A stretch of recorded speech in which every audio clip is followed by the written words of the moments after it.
Morning guys, eskwela ko ane kay para dilit na mo mamaligyan uling. Moadto na day ko sa eskwelahan, itahatod ko ni daddy. Badung na may dito kay nagbutor me. Tagsa lang mo hatod si daddy sa ako ambot kung unsa nakaon ani. Happy today kung moabot sa eskwelahan guys. Doon na lang jud ni kayo guys. Naabot kami guys. Hi sa wakas.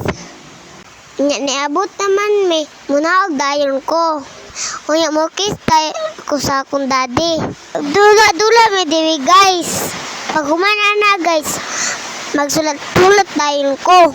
Unya hapit ako mag-graduate. Wala pa din ako natutunan sa mundo.